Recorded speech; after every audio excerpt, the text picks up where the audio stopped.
my name is Katie. Welcome back to Royalty Soaps and the 12 Days of Soapmas. Today we are going to be testing out a melt and pour pipeable soap frosting. I make a lot of videos with cold process soap and with soap frosting that is also cold process for recipes that I have been making like for a really long time, probably 2 to 3 years, but I have never really like uploaded anything where I'm like trying stuff out. You guys never get to see that like behind the scenes look at all of the different recipes and all the time and stuff that I put into perfecting things. So that's what today is gonna be. It's gonna be a very raw, a very like uncut version of what goes on here at Royalty Soaps whenever I'm trying to find recipes to recommend to you guys. I'm not gonna tell you anything else about the video. You guys are just gonna have to watch and see if this recipe works or not. So without further ado, let's get started. So the first thing that I'm going to do is add a little bit of mocha brown mica, this is from Nurture Soap, into my 16 ounces of melted clear melt and pour. And I'm gonna stir this up a little bit.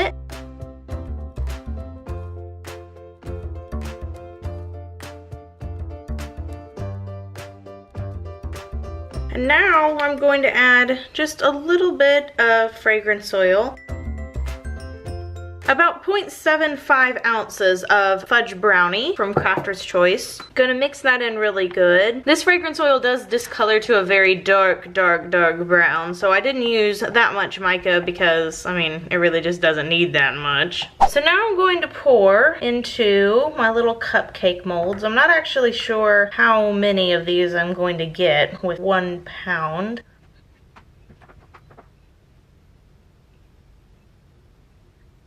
Okay, so if you want to fill up 10 of them, you'll need 2 pounds, but I'm just going to do these 5 because this is a tester recipe and I have no idea if it's gonna flop, and if it does, I don't want to waste a bunch of supplies.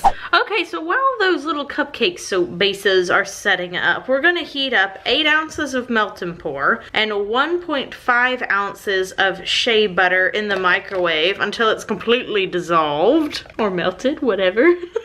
Alright, so now that this is melted down completely, we're going to add 8 ounces of foaming bath whip. I'm using the stuff from Crafter's Choice. I have my scale on here so that I can just measure it straight into the container. It says on the recipe that this isn't gonna melt fully, it's just gonna kind of like, I don't know, the clumps are gonna break up or something. I'm not real sure. We'll see. We'll see what actually happens here. I trust nothing. Okay, so that's 8 ounces exactly. I'm just gonna kind of mix it up a little bit. I feel so suspicious of everything. I really do. I trust nothing. I have very low hopes here. I hope it worked for the sake of the people who don't want to do cold process soap, but I kind of doubt it. So I hope y'all are keeping your hopes low too.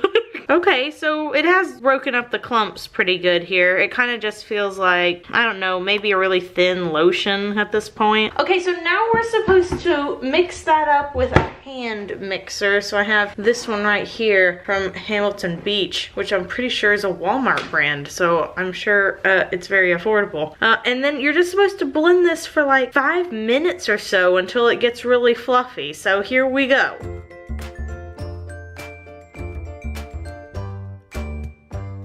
Alright, so it says to mix it until it starts to thicken, which is what I've done, and then it says to add in your fragrance oil. So I'm using a fragrance oil with vanilla in it, so I have added a vanilla color stabilizer for melt and pour soap. And the fragrance. The fragrance is creamy vanilla from Lone Star Candle Supply. Then you're supposed to keep blending with that in.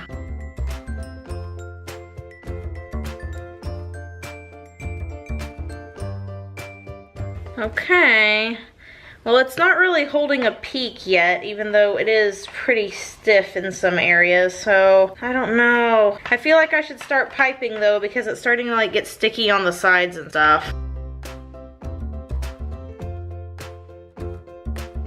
Okay, so maybe this will be pipeable, maybe. Worth a try. Alright, so I'm gonna start putting it in my piping bag here.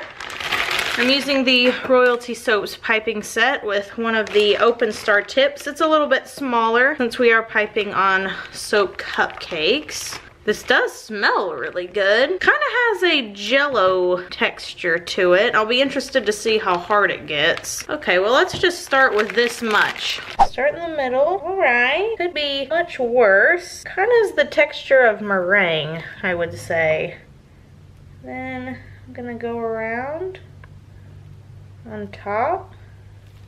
Wow, okay. Well, I think I might wait to pipe the rest of these just to see if I let it thicken up a little bit more, if it will hold its shape better. All right, so I let it sit a little while longer and I whipped it a little bit more. So we'll see how this does. Okay, wow, this is pretty good. It's pretty good.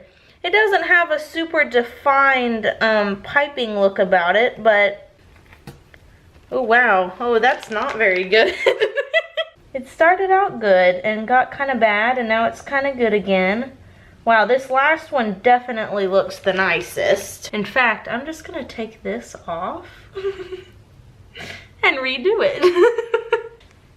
Okay, so let's redo that then. All right. Well, I'm pleasantly surprised. I actually am. So I'm gonna take a few little sprinkles. These are also from Crafter's Choice. Gonna put that on here for pretty. It sticks really well. Now I'll just add a little melt and pour cherry on top. And I say that's pretty good. Okay, so all in all, I would say this experiment went pretty well. I'm really liking this soap right here in the front. And what I did find out is that even after it kind of hardens up a little bit, if you just keep whipping it with your mixer, it will get pliable enough for you to pipe. So you have plenty of time to pipe the soap. I would recommend this recipe. I'll leave it down in the description box below, along with all of the ingredients that I used today.